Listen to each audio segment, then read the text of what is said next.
Just for a little bit.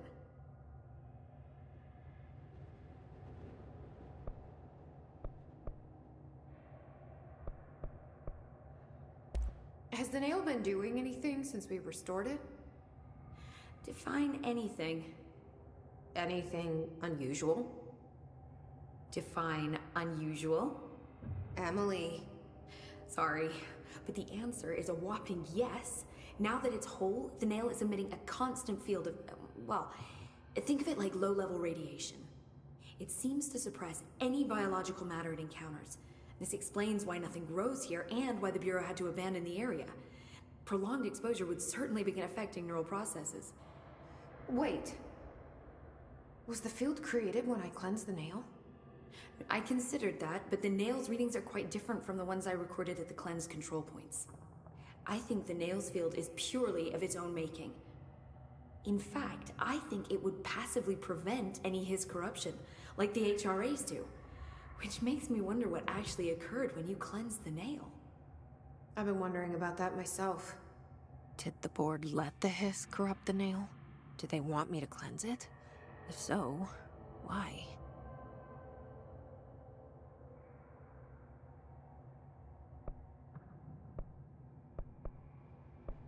What do you know about Director Northmore? Well, he was Director Trench's predecessor, and Northmore's famous for being the first board-appointed director. See, before we found the oldest house, directors were picked by committees of old men in suits, drinking cognac and smoking cigars or whatever. You know, standard, uninteresting methods. I think the word you're looking for is bureaucratic. Or antiquated. Regardless, Northmore was eventually forced to... well, we don't need to go into that. Strangely, the only two board-appointed directors left the position under unusual circumstances. If the board appoints a director, then how do they retire them? I doubt they go out and buy you a gold watch. Sorry, Jesse, I didn't mean to imply that... Don't worry. If anyone's getting shown the door, it's them.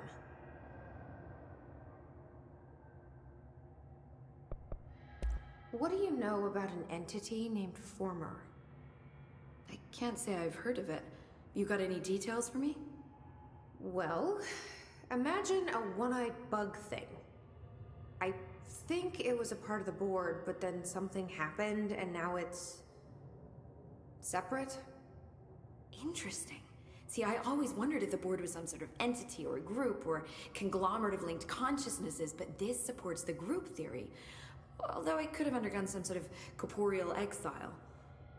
Too many unknowns to form a working hypothesis yet, but I can prioritize this matter in future astral dives if you think it's important. Fortune favors the prepared. Do it.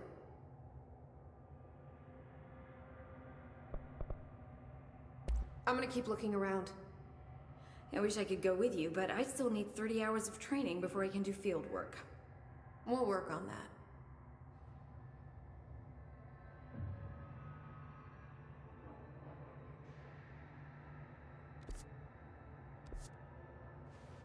Crystals, cave paintings, rust-filled sand. This place is a research gold mine. I'm gonna keep looking around. I wish I could go with you, but I still need 30 hours of training before I can do field work. We'll work on that.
every last... Man, I never thought I'd be working in the executive sector. Look at me now, Ma.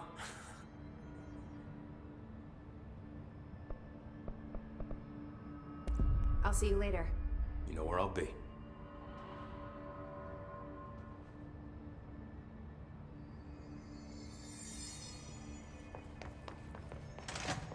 my waveform for his recording. Sorry, ma'am. I took them. Darling asked for... Do you remember Mr. Tomasi, the head of communications? The hiss he was changed into showed up in containment, near the turntable. I'll take care of it. That thing's not getting away this time. I've heard reports about his particular use of language and intonation when repeating the hiss babbling. The biological and behavioral distinctions between different hiss-corrupted individuals is truly fascinating. I wonder if I could categorize the data. And she's already off on her own thing. How do you feel about me taking over as director?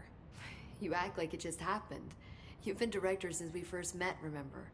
I'm still thrilled. Nothing's changed. Not for me. But the Bureau has changed. Trench and Darling are gone. Their knowledge, anything not written down, disappeared with them. They knew the Bureau better than anyone. They're the Bureau's past, Emily. We won't operate like they did. We'll learn from their mistakes. We'll be better than they ever were.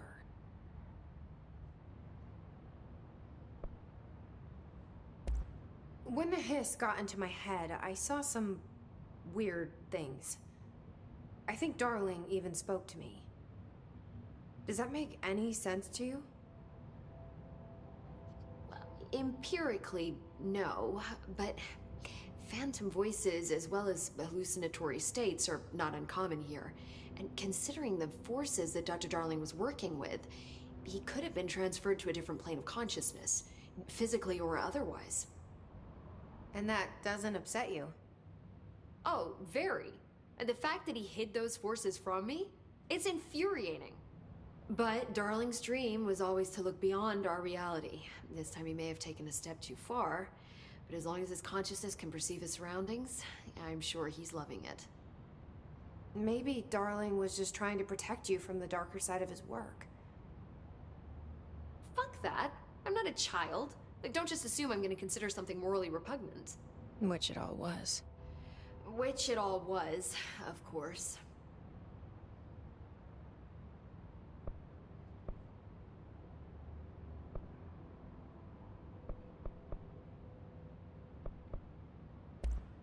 How is Dylan?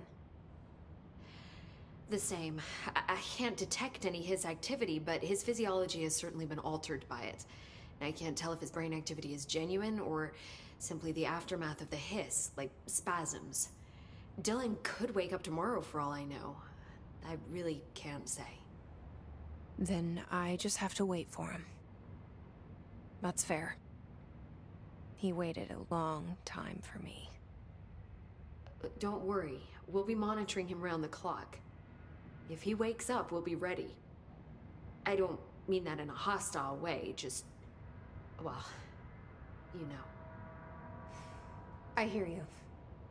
My brother isn't exactly popular around here. I hope one day he'll have the chance to change that.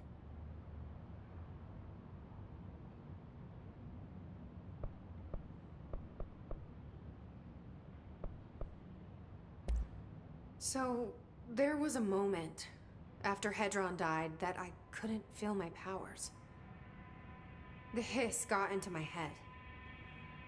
Just for a moment. So that explains the HRA outage. Before we knew what was happening, the hiss had us. They were in my head. I saw terrible things. I mean, I was about to go under forever when the hiss was pushed back. The HRAs had come back on. Dylan vanished afterwards, and we fought off the hiss that came after him. So if Hedron's death knocked out the HRAs, that means there must be a new local source for them to relay, which I'm guessing must be... me. You. Hedron is dead. assuming that word even applies to a resonant-based life form. But whatever it awakened in you, the power you call Polaris, is still active. Or at least, that's what my instruments are telling me. I don't think we're ever gonna understand all of this. And I'm okay with that. I'm just glad you're here with me. That's good to know. Thanks, Emily.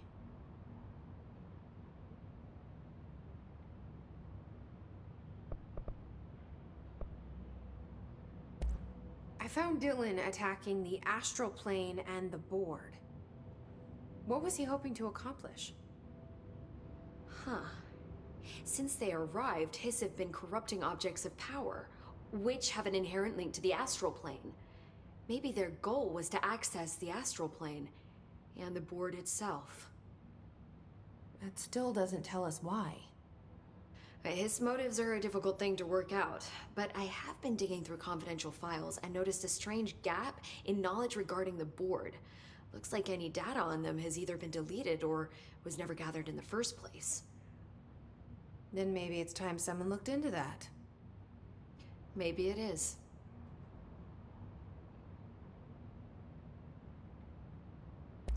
How do you feel about me taking over as director?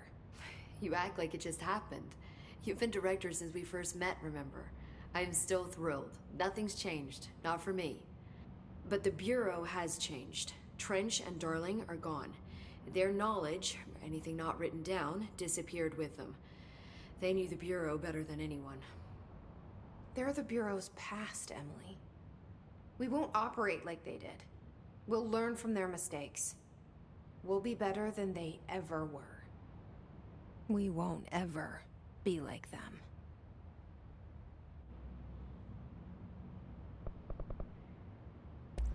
Well, I've got a bureau to run. See you soon. Yes, ma'am, Director Faden.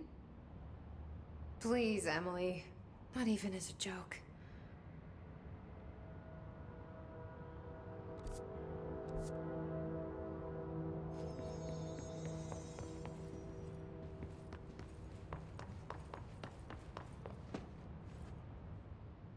I've looked through the you were right. Well, see you soon, Director Faden. even as a joke.